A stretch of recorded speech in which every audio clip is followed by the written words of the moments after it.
done that? Okay. The only announcement that I know of, I know there's some out there I've been missing, but we've been undergoing SACS accreditation, our site visit this week, and hopefully they're through soon, maybe this afternoon, possibly tomorrow. We may still have a few loose ends to sweep up and clean up, tie up, but hopefully it won't be much, and then we'll be through for another 10 years. Okay, so, well, then we implement all the things we promised we would. So there's that, but yeah, what's that? Okay, so anyway, it looks to be finished. I imagine they're over on the Birmingham campus today, not here, so I doubt if we'll be running into them. But if you do run into them, be nice to them. All right, that's all I know of right now. Let's move on with where we picked up before. Any questions on anything we've done so far? Okay. We're in Chapter 4, Higher Order Differential Equations. 4.4 is Undetermined Coefficients, the Superposition Approach. Okay, and I guess we need to do a little bit of background just to catch us back up where we were, since it's been a full week since we were here. We're on page 145 in section 4.4, example 3, and we had already started it, so let me do just a quick, I don't do anything quickly, but try to do it quickly. Here's our setup. Y double prime minus 2y prime minus 3x, not 3y, where does x come from, is equal to 4x minus 5 plus 6x e to the x squared. Okay. Now, we did our complementary solution, we did the associated homogeneous equation, which was the left-hand side equal to 0, came up with a complementary solution, which was y sub c is equal to c1 e to the minus x plus c2 e to the 3x. Okay, that was our complementary solution. All right, next we broke the g that we have here into two parts. The 4x minus 5, and then we'll later do the 6x, blah, blah, blah. Okay. So, the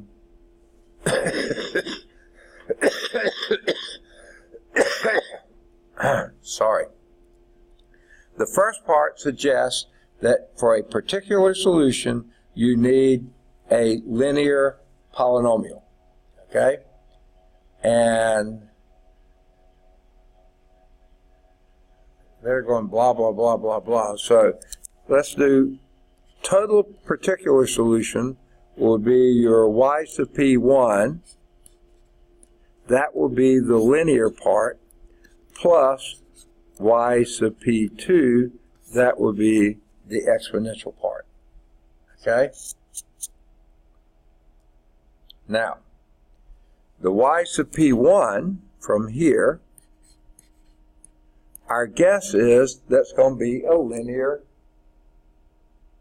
polynomial. So, most generic way to write that is ax plus b. Okay with that? All right. Now, this is where we left off last time. What about the y2? I mean, y sub p sub 2. Got two subs in there. Okay? Now, their suggestion is y sub p sub 2.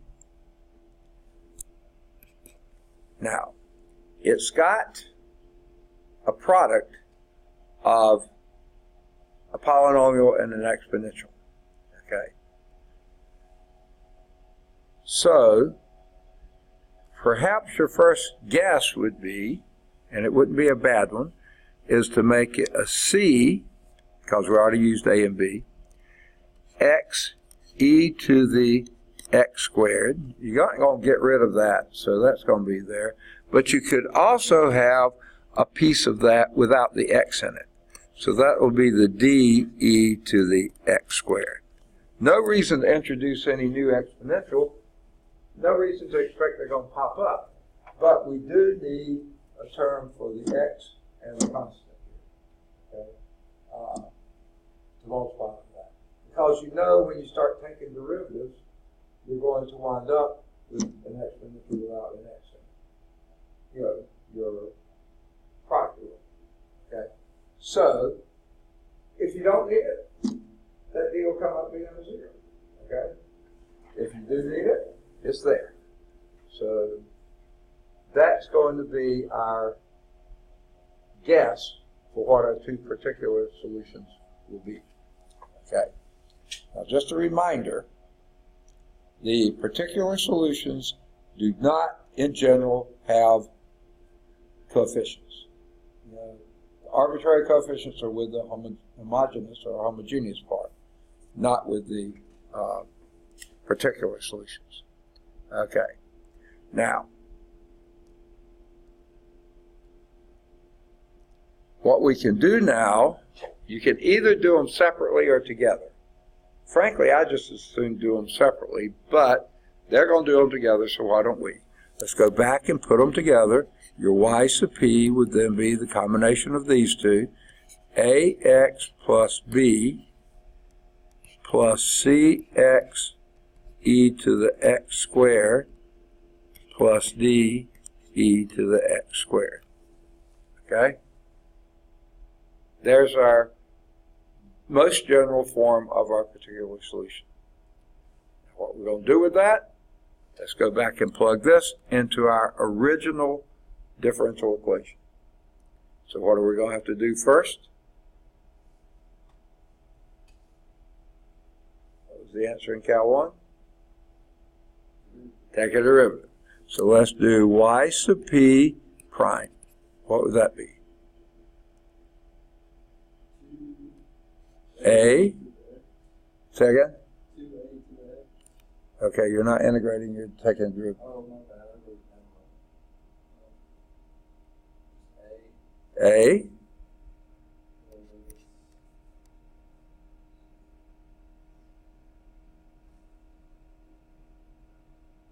However you want to do your product rule.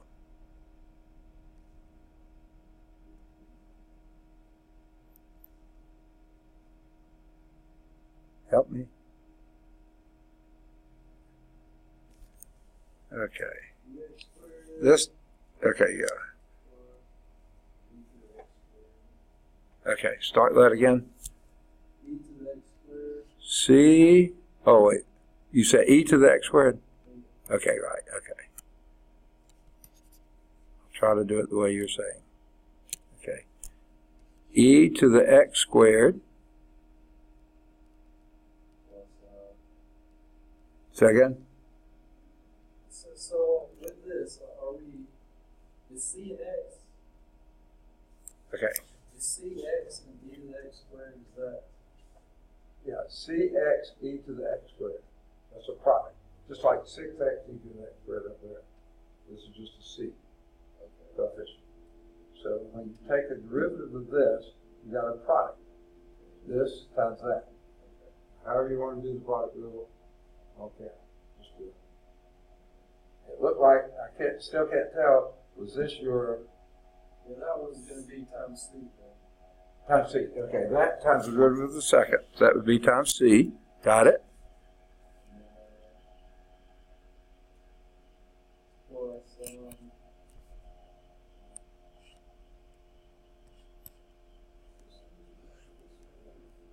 Second, e to the x squared. 2, second. Yeah, and the c's there. So that a little louder, is that what you said? 2c x squared e to the x squared? Or not?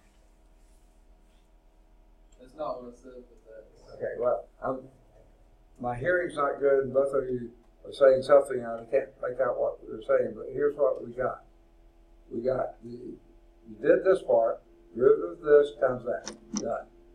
Now we're doing this, cx, times derivative of this. Derivative of this is e to the x squared times 2x.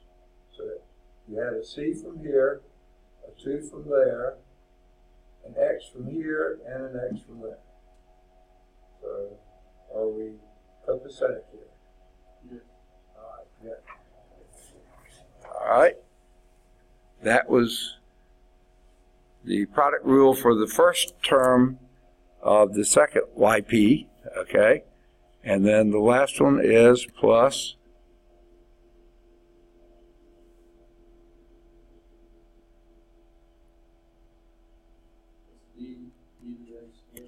d e to the x squared. Yeah, okay. I did the 2 from the x squared, dx e to the x squared. All right. That's just why, okay. I can't see anything to combine with like terms. So let's just go on and do the y sub p double prime. And what will that be?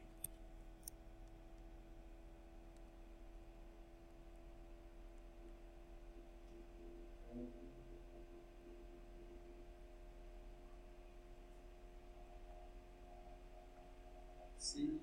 2c e to the x squared. Good start. That's times x. Yeah, x. Yeah, I'm sorry. I forgot the x. Plus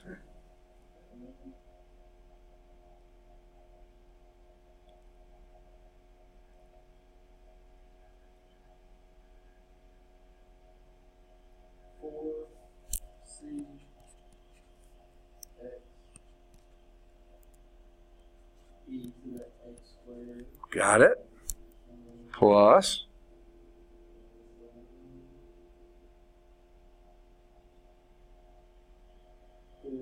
4 c x cubed e to the x squared. This is getting worse the more we go, isn't it? Okay. Plus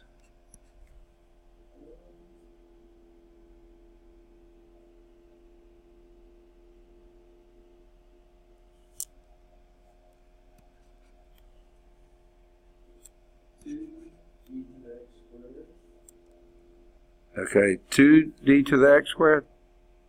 Okay. I think it's going to wind up being 4d to the x squared, won't it?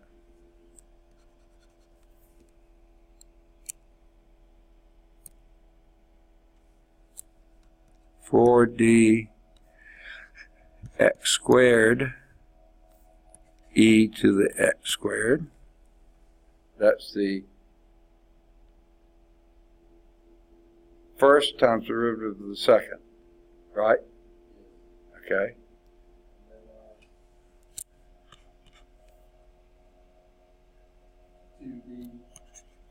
Or not 2d.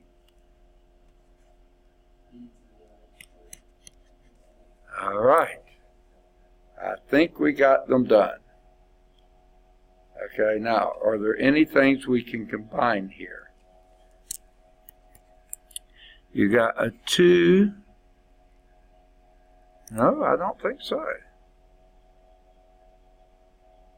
Yes. You got 2c x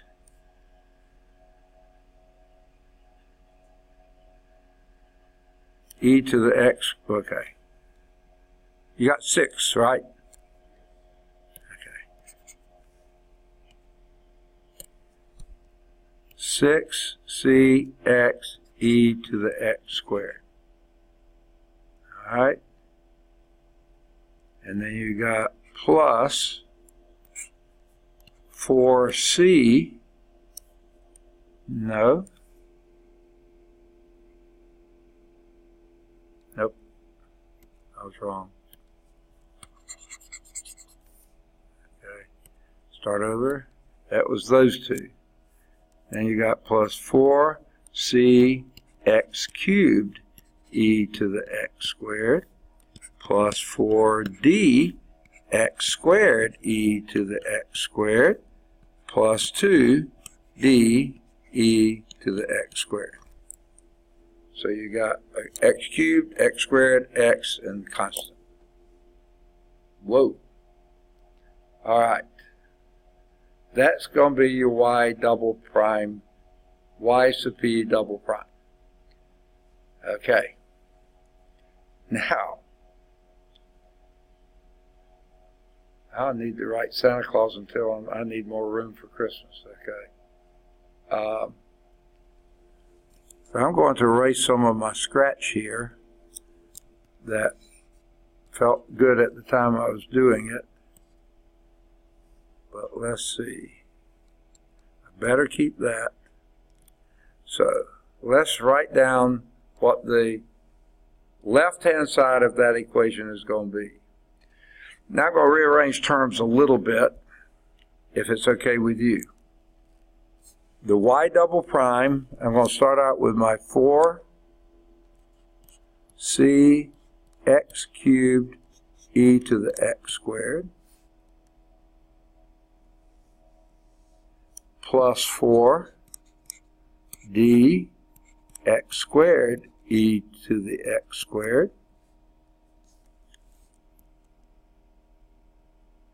okay, plus 6c x e to the x squared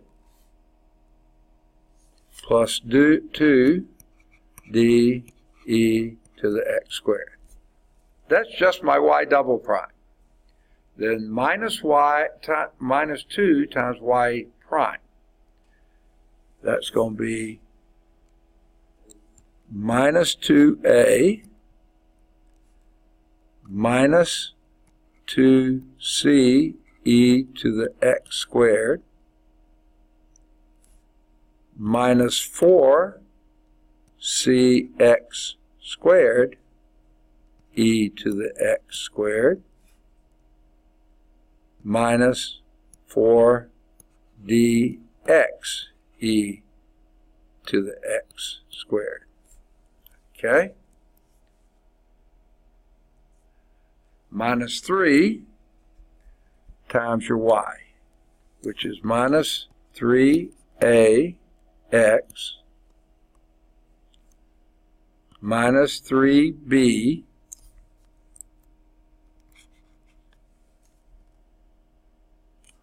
minus 3c x e to the x squared minus 3d e to the x squared. And supposedly that's equal to 4x minus 5 plus 6x e to the x squared. All right. Now, is it going to be all right to erase the bottom part down here? I hope so, because I have no room without it. Okay? I probably should have left that line, but I can recreate it easily enough. Okay, I sure don't need these, I hope.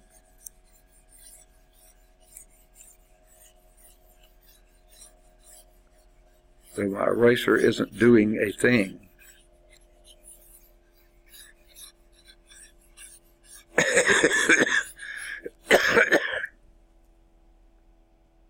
There.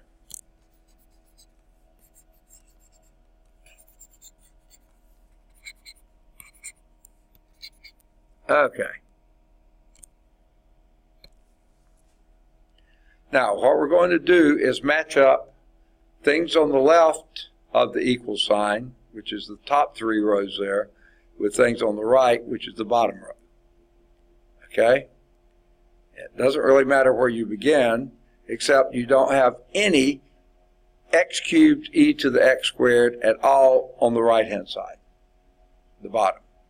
So that means your 4c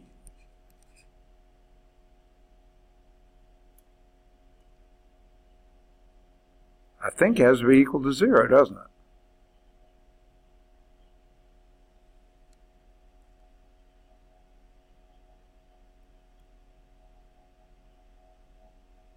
Yep.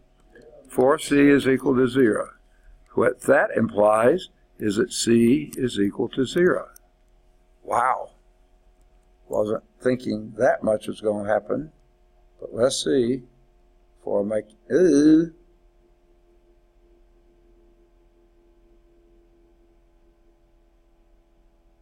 I must have messed something up here.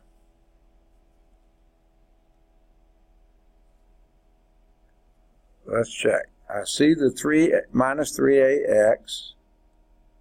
I see the minus, no, I don't see a minus 2a. Yeah, I see a minus 2a. I see a minus 3b, got it. A minus 3 cx e to the 2x.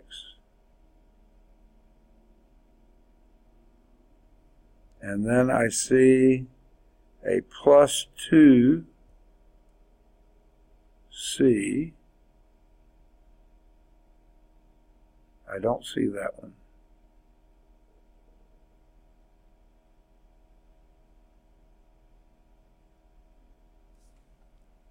Okay.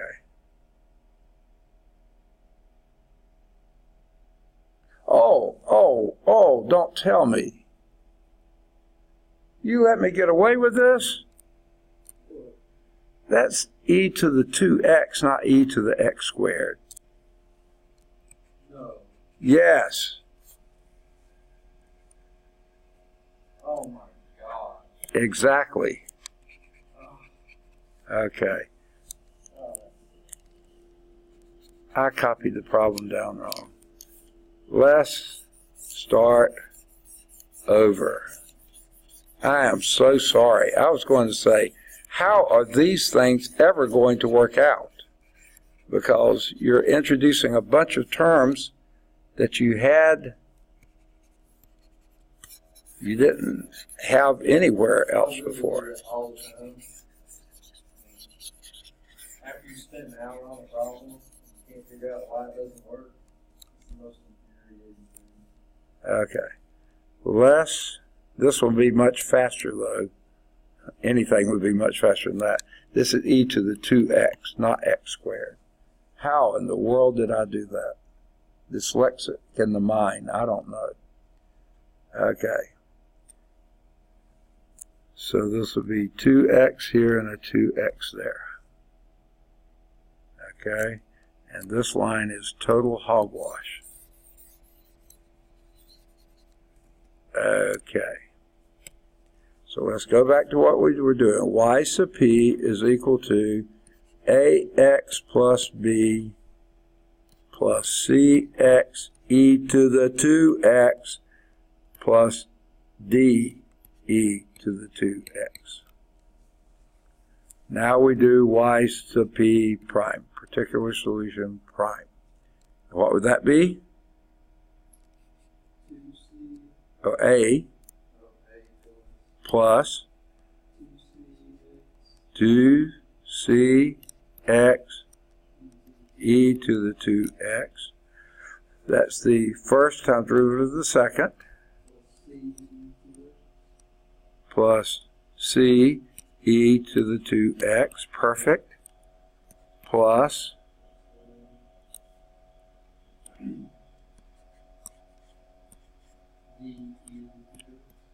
de to the 2e to the d 2x, right? Yeah, right? All right. Now that's much easier. So I said p double prime is equal to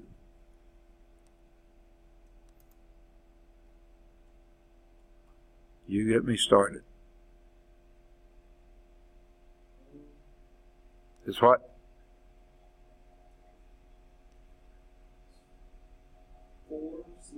4c 4c x e to the 2x. Wait, there's no x squared, is there? Oh, yeah, there's not. That was from the previous misprint. Okay, this is the first times the derivative of the second plus 2c e to the 2x plus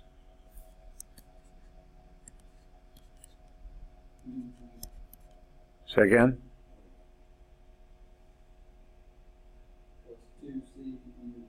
got it plus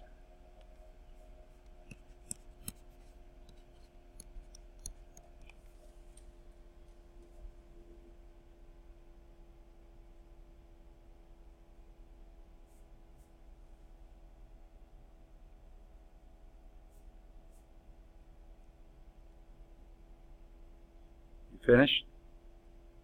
Are you still working on it? So I got 4d. 4d e to the 2x. I didn't hear, sorry. Now we can simplify that somewhat.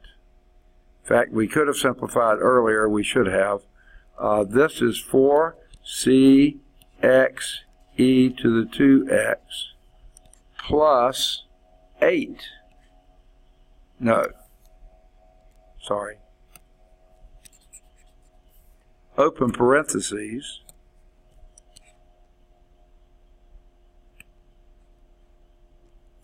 four C, keep writing the wrong number, 4c plus 4d e to the 2x, right? Those last three terms combined, right?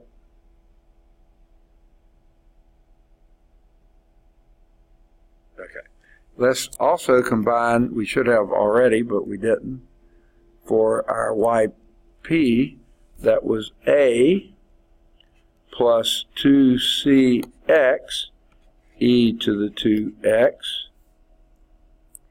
plus c plus 2d e to the 2x.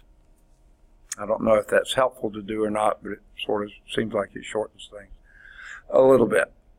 All right, so let's write down our equation then.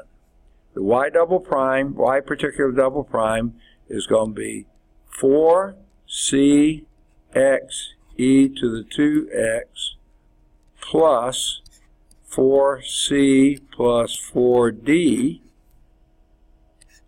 e to the 2x minus 2 times y prime, that would be minus 2a minus 4c x e to the 2x minus, I'm going to do the 2 inside and do 2c plus 4d e to the 2x. Okay? That was my minus 2y prime. Minus 3y would be minus 3a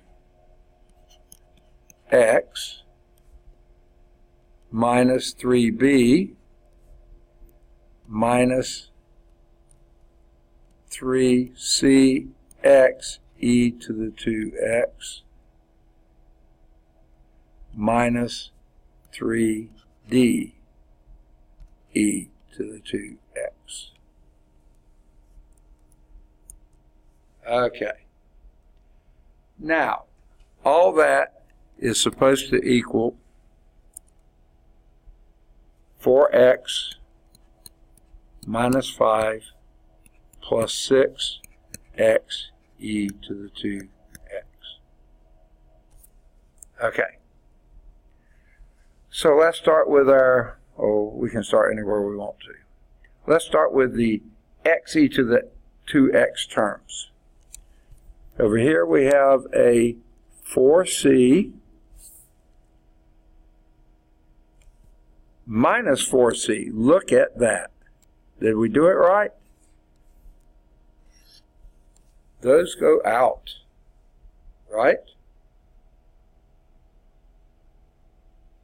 Okay, so we're just left with a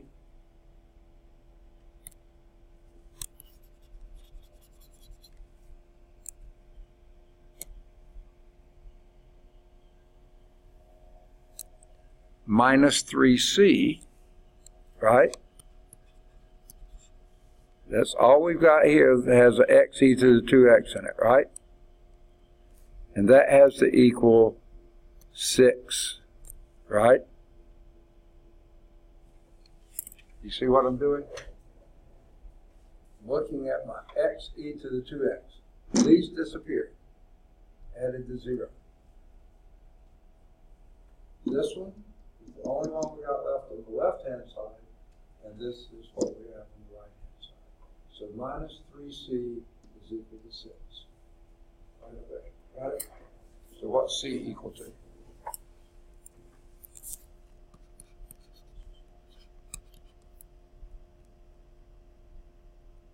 Not that hard. Negative 2, right? Minus 3c is equal to 6. Divide both sides by minus 2, by minus 3, and you get c is equal to minus 2.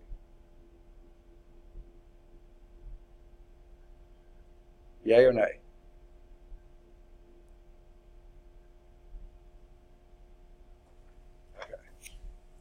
Okay, that took care of this term and that term.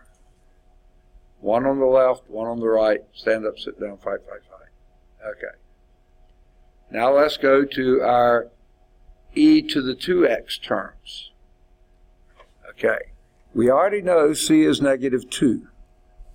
So in this one right here, you got a negative 8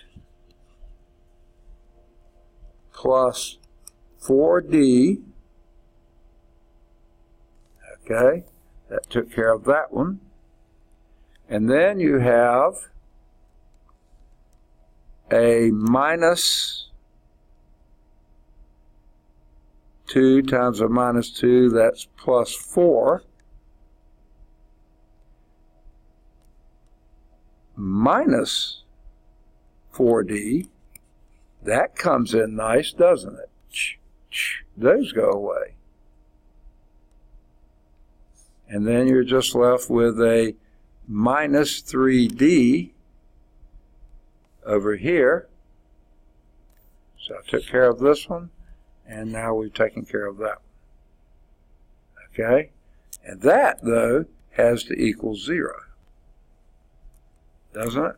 Because you don't have an e to the 2x term here. You only have an xe to the 2x. Okay? So that means that those, okay, so this gives you a minus 4 minus 3d is equal to 0. Which means, seems like to me, that would mean that 3d is equal to minus 4, d is equal to minus 4/3. Which is a big blue hiss. Let's see what they got. Yes. Ooh. Yeah. Oh, they didn't use D, they used E. Sorry about that. Y'all okay with D?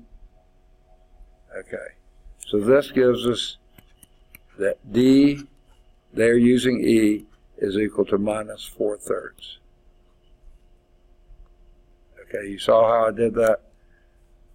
Minus 8 plus 4 is minus 4. Move the 3d to the other side is equal to 3d. Divide both sides by 3. Minus 4/3 is equal to d. Okay. Let me make sure the C came out right. Minus 2. Excellent. Okay. Now let's go to the constant terms. Over here we have a minus 2a. Okay, that takes care of that one. And here we have a minus 3b. That takes care of that one. And these are supposed to equal minus 5. Can't eliminate anything there yet. Okay? The constant terms on this side were minus 2a and minus 3b, and that has to equal minus 5 here. Okay. I will do this. 2 plus 3b is equal to 5. I like that a little bit better. I don't like all those minus signs. You okay with that? All right. Now your linear term. Here we have a minus 3a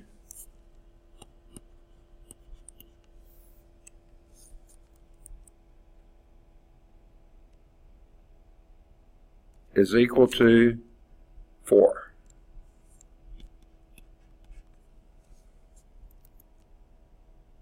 Right? Minus 3a, that's the only x term we have here. And we have 4 is the only x term there. So minus 3a is equal to 4. That implies that a is equal to minus 4/3. So we got 2 minus 4/3. And since we know that, this will then be minus 8/3. I can't write. Let me see if I can write that better than that.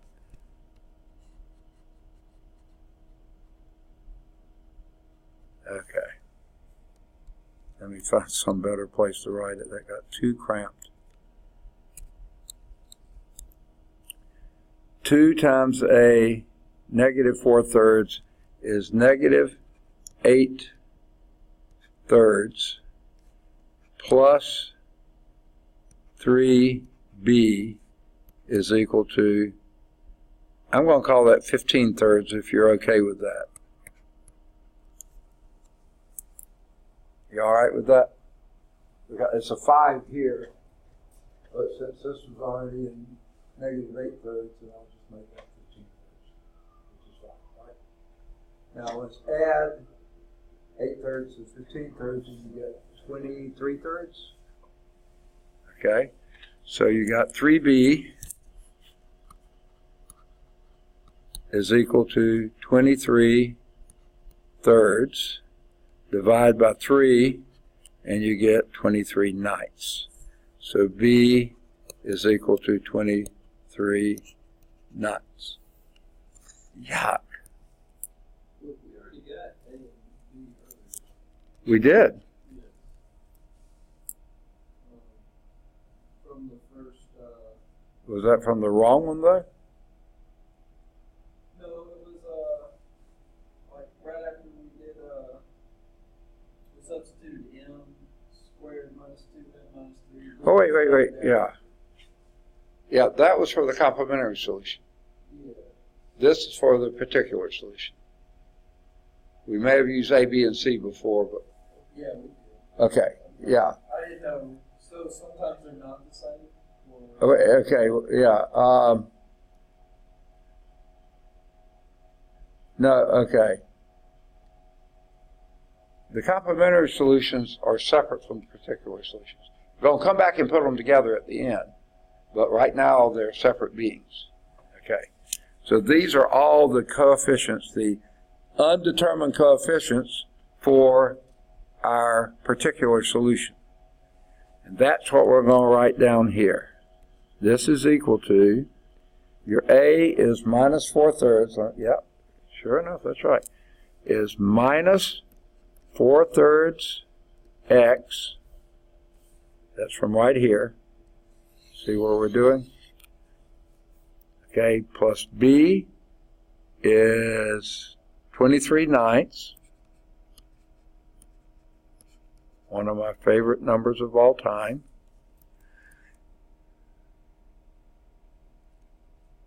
Plus C, got to find my C here.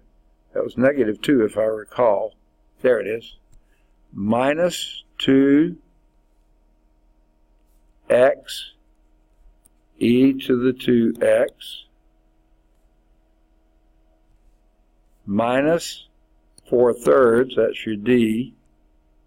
We had 2 4/3, negative 4/3, and that was e to the 2x. Okay. There's our particular solution.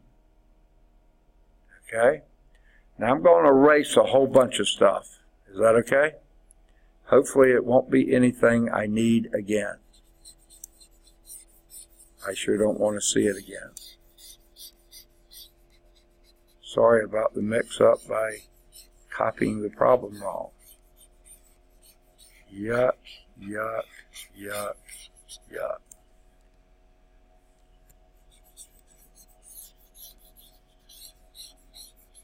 I'm scratching up my screen like crazy because my stylus has gotten edgy.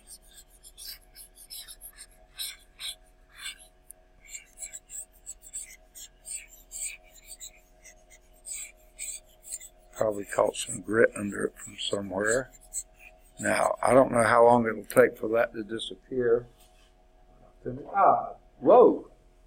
It really did disappear. Okay. Not all of it did, but most of it did. We'll get... No.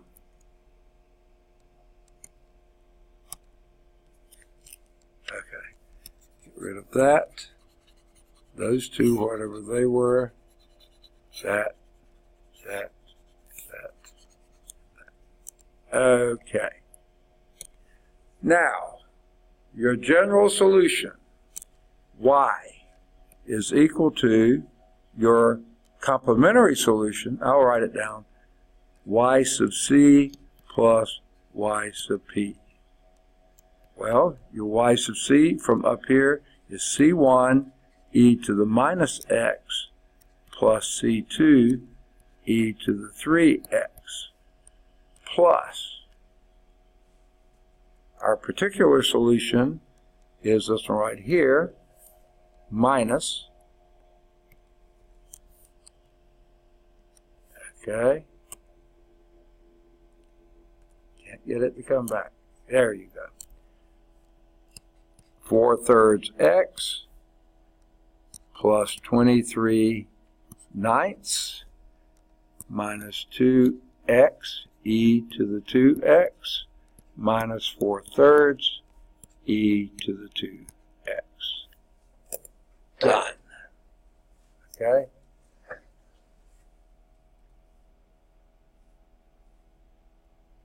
So your general solution, y is equal to c1 e to the minus x plus c2 e to the 3x minus 4/3 x plus 23/9 minus, oh, and they put these together. They put a minus 2x plus 4/3 times e to the 2x. I don't care if you do that or not, okay? Now,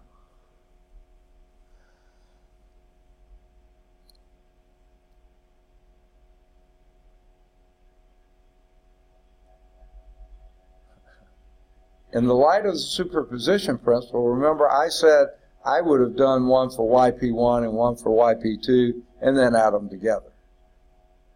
To me, that would have been a lot less stringing things out and doing. Now they get around to saying you can do that, okay? Which I thought we could, but I was trying to do the way the book did, and then they did it the wrong way. All right. Now, I know. Okay. Did anyone notice what time we started? I think it was 2:07, or you want to say 2:10 or something like that. Okay. So we're going to 2:25. I mean 3:25.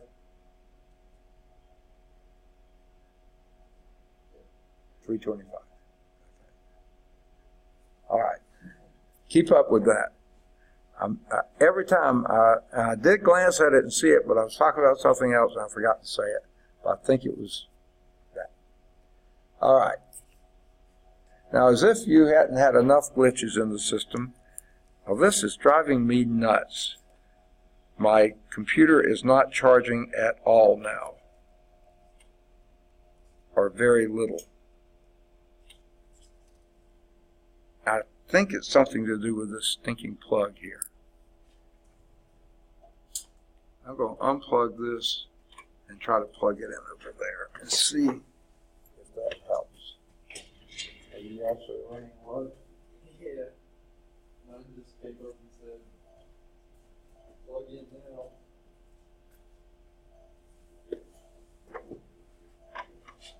Well, either the line's the same line, it's just barely flicking. But hopefully it'll keep me going through the time. Okay. Now, as if I hadn't introduced enough glitches in your system, will you need to take a break? Okay. All right. Okay, yeah, go ahead. We'll be here. The title of example 4 on page 146 is A Glitch in the Method. Oh, good. That's just what we needed today, wasn't it? Find a particular solution of this. Y double prime plus, oh no, that's a minus. Let me make sure I copy it right, minus. Okay, mine's beginning to make noises at me.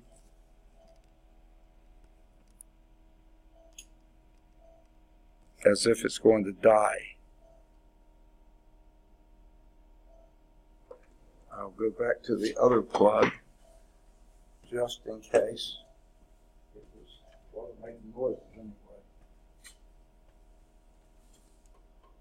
I'll try the second plug here and see if that's any better. I don't think anything here is working well.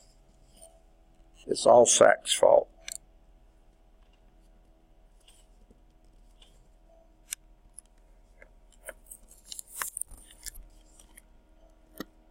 Oh, now I got a brighter light.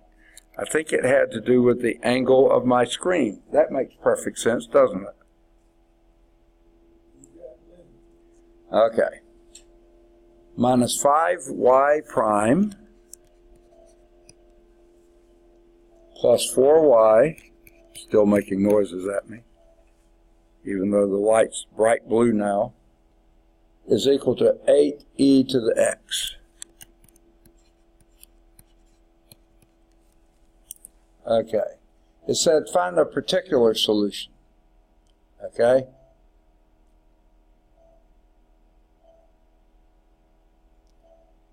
Now.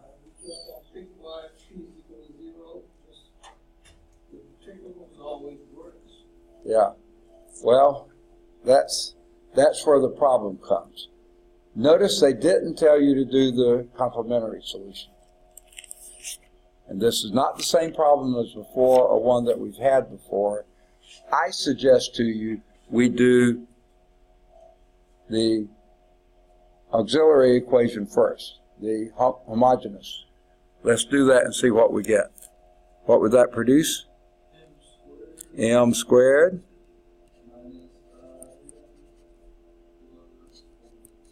equal 0. And what would you do with that? Hint. Factor. And what do you get? Okay. And that gives you?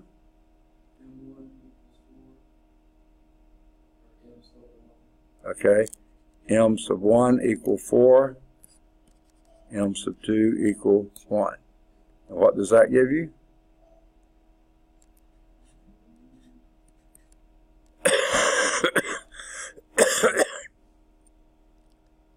That's why a lot of times I always write down to begin with where that M came from.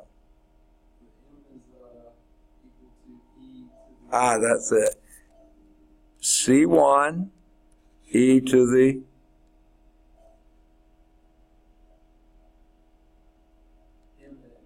which is 4x plus C2 e to the x. Now you see where the problem comes. Look at your particular solution. It's an e to the x as well. So therefore, if you use that as your solution, you're going to come up with a 0 because e to the x is a solution. and 8e to the x can't equal 0, okay? So that's where the problem is. Notice they gave you the problem but didn't say solve it. They said just do the particular solution. And when they did, you came up with a 0 and you thought, what have we done wrong? But if you started with this, you see, whoa, that's it. Now, what did we do in the past if we had two solutions that looked like they would both work? As in the case, I think it was case 2, where we had repeated roots.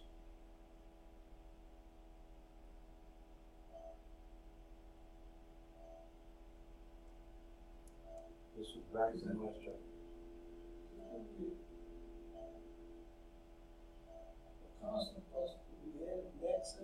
Add an x in there, or multiply an x in there. Yeah, put an x factor in there. Okay. And so your particular solution here can't be e to the x, so it needs to be y sub p is equal to a x e to the x. Right? All right. Now,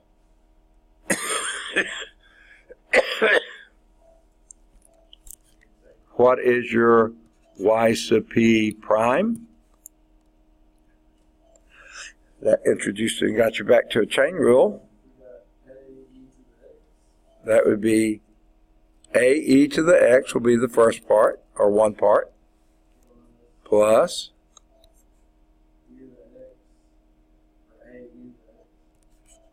a x e to the x. Okay? Okay. If I understand what you were doing, this part you take the derivative of this, which is a times e to the x.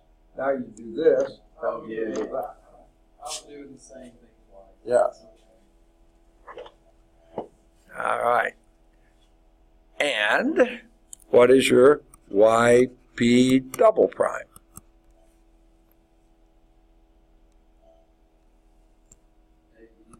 A e to the x. And then this is the same as that, so you just repeat it again. It would be 2 of those plus a x e to the x. Right? Did I do that too fast? You did the derivative of this one. That was just that, right? Now, this, the derivative of this is exactly the derivative of that, which is that. So we already had one of them there, so that made 2 of these and 1 of those. Okay? I was running out of room, so I didn't want to write it too long. All right, now we plug and chug. Your y particular double prime is 2a e to the x plus a x e to the x minus 5 times a e to the x minus 5a x e to the x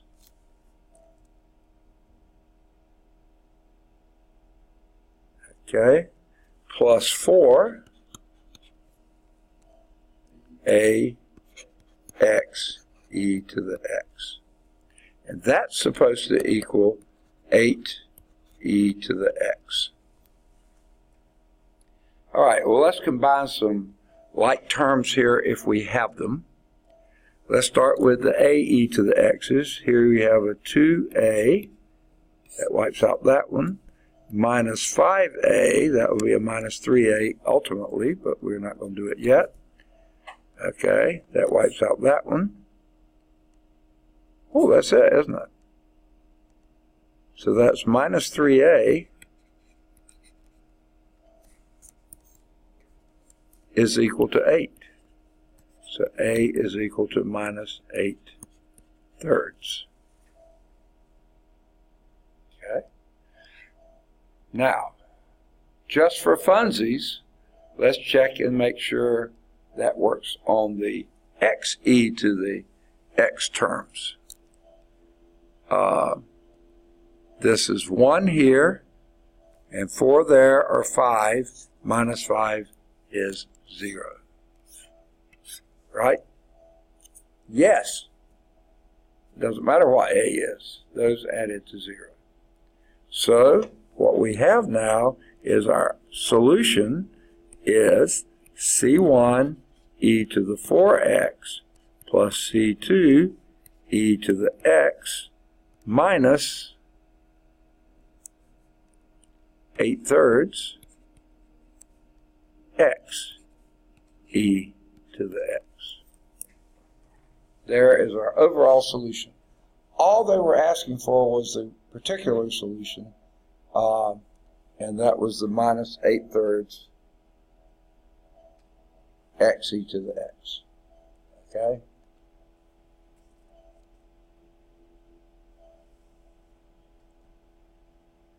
Now, they like these two cases. Okay? It'd be okay if you had two cases of something, but no. Case 1.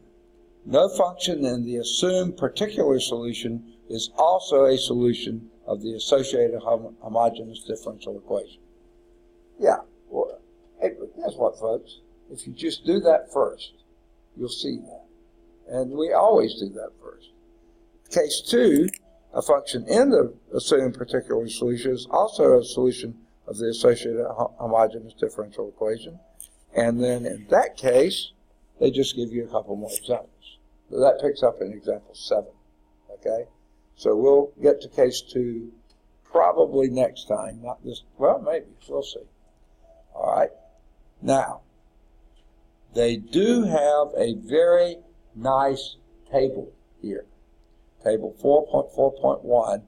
We illustrate some specific examples of a g of x along with corresponding forms of the particular solutions. This is as long as none of these particular solutions are of the same form as your characteristic. Is that what we call it? Yeah, characteristic solution.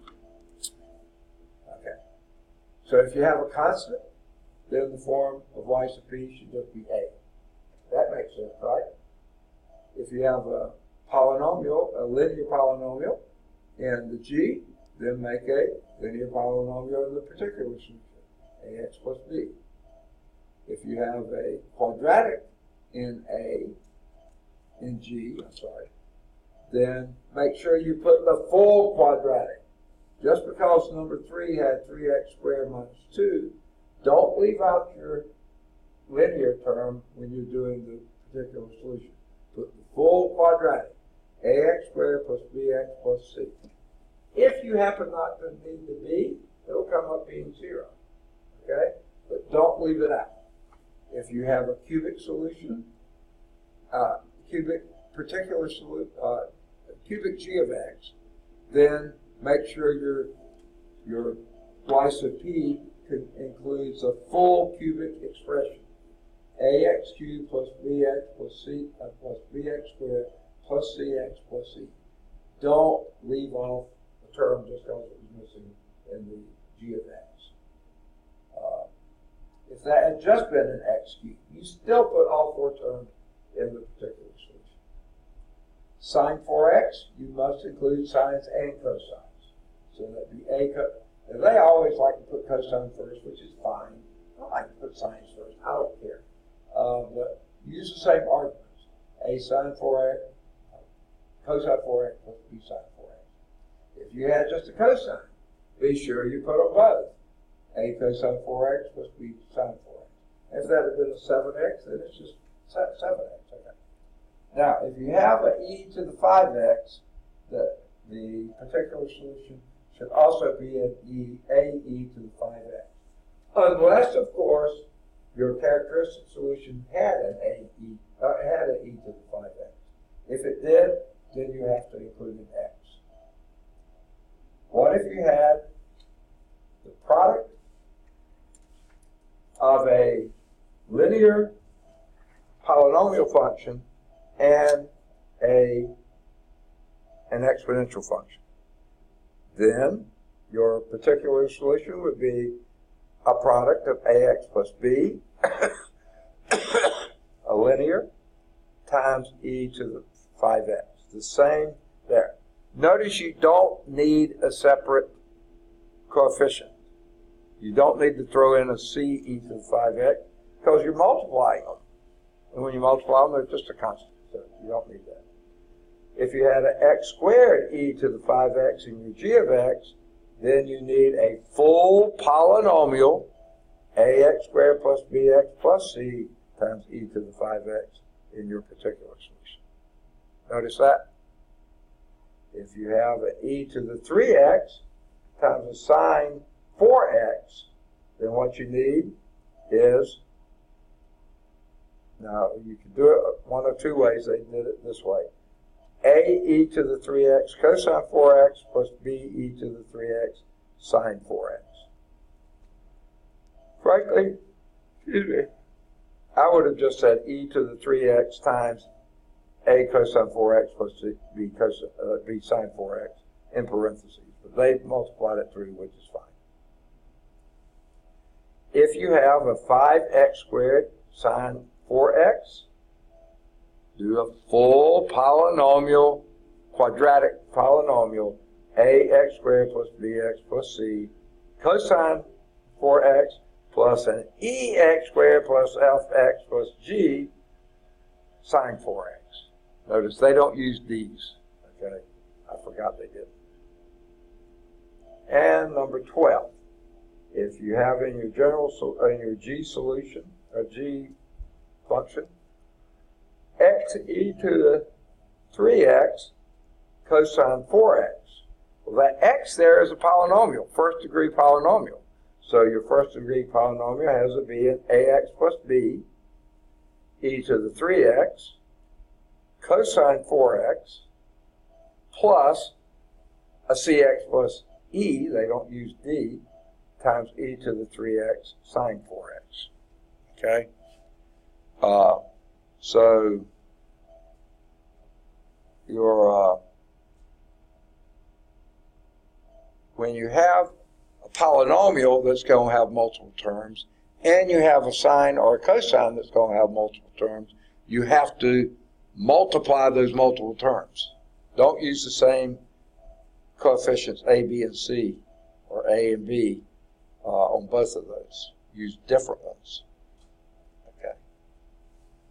Now, let's do example 5. Do we have time? Yeah, let's try it. Okay. Now, they say determine the form of the particular solution. They're not saying find the particular solution. They say determine the form of the particular solution. So what we're going to assume here, and this assuming will sometimes get you into trouble, but we're going to assume we have no interference from your characteristic solution.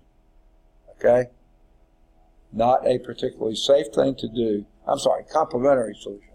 Keep calling it the wrong name. Okay, complementary solution. Okay. In fact, that thing I don't think will factor anyway, so that's going to be a radical there, so we're okay, I think. I hope. All right. So all we're interested in is the form of the particular solution. So here's your g of x. I'm just going to go with this. Is equal to 5x cubed e to the minus x minus 7 e to the minus x.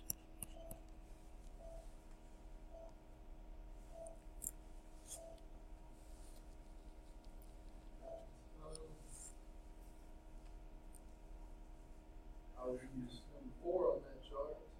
Okay. Multiply by e to the negative x. Yes, okay. What I would do first, you don't have to, your answer was absolutely correct. I would write this as 5x cubed minus 7 times e to the minus x, just because those are the same e to the minus x's. If one of them been e to the minus x and one of e to the x or minus 7x or something else, then you have other fish to fry. But this is just that, so you're absolutely right. Your y sub p would be of the form, and tell me what to write. ax cubed bx squared plus cx. They go to the e. They got you convinced, don't they? I don't know why they don't see D. Well, because they use that as a differential operator. Remember? And I was sure to confuse that. So, and that's all times e to the minus x. Very good. And that's exactly what they got. Okay? Let's do the b part. Okay, I look at y double prime plus 4, meaning m squared plus 4. That's going to have imaginary roots, and they're going to be 2 i's, right?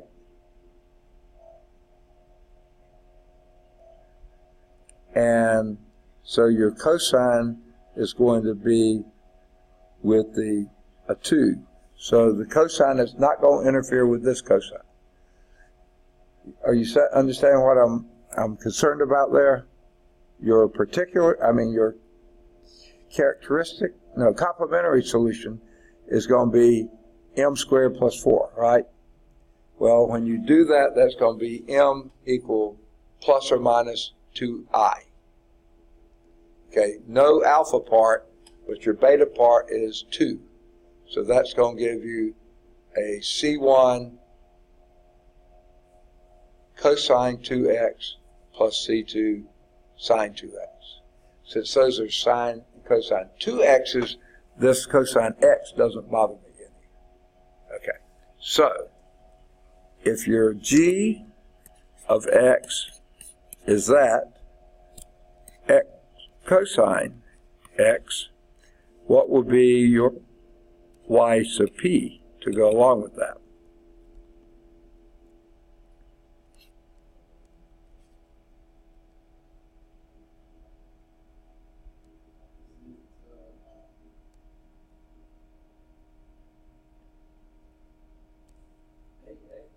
ax plus b times cosine x plus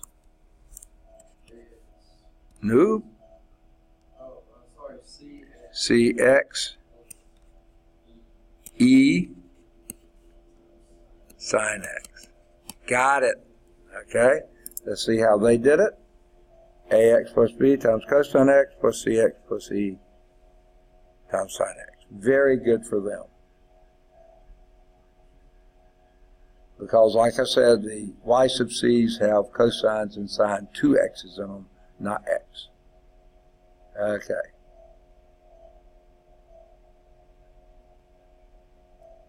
Form rule for case 1.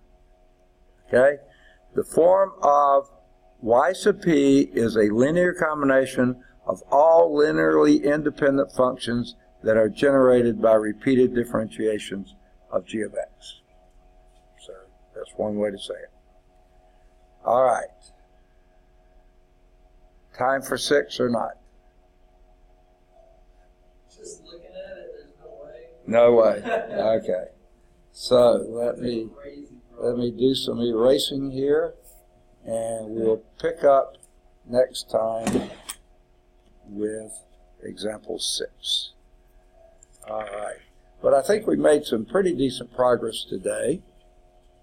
This is slugging, but you got to slug sometimes. Okay. Homework exercises here would include any of the odds 1 through 25, I think.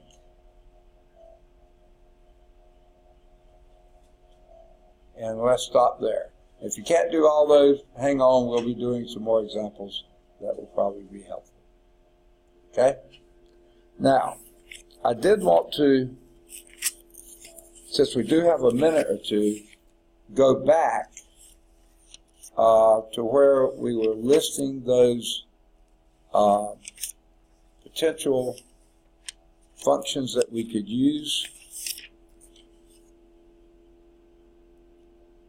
And I wanted to point out to you the e to the whatevers, you never see the argument of e to any power. It's always alpha e, alpha x. Okay? So that one that I was working on, that I put an x squared there, not allowed. I should have recognized that. That's why we kept getting higher powers of your polynomial. I said, where do these come from? We can't get rid of them.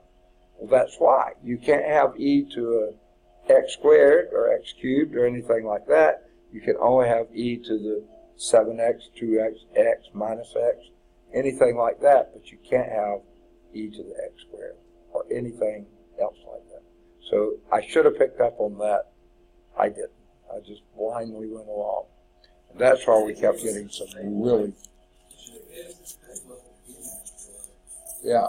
Oh, nice. That would have been nice.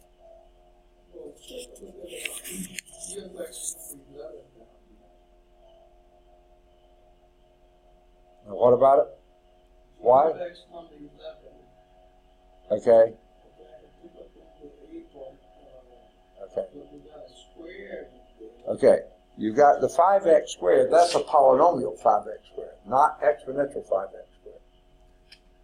Okay. So a polynomial 5x squared, then you've got to have an ax squared plus bx plus c. You have to have all the terms possible. Okay.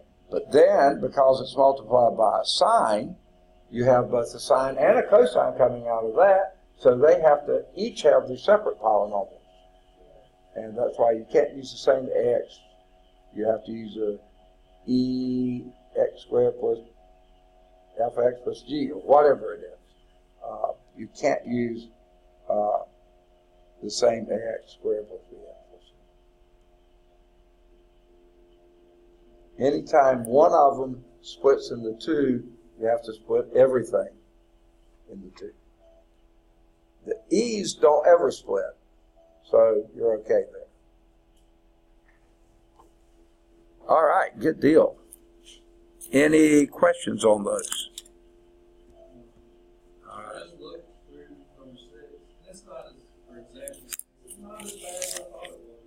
It probably won't be, okay? Yeah, but I don't think we'd have had time for it anyway. Yeah. All right, so let me, because we've already gone an hour and 13 minutes out of an hour and 15, so I'm sure we lost 2 minutes somewhere there at the beginning of class or somewhere, so.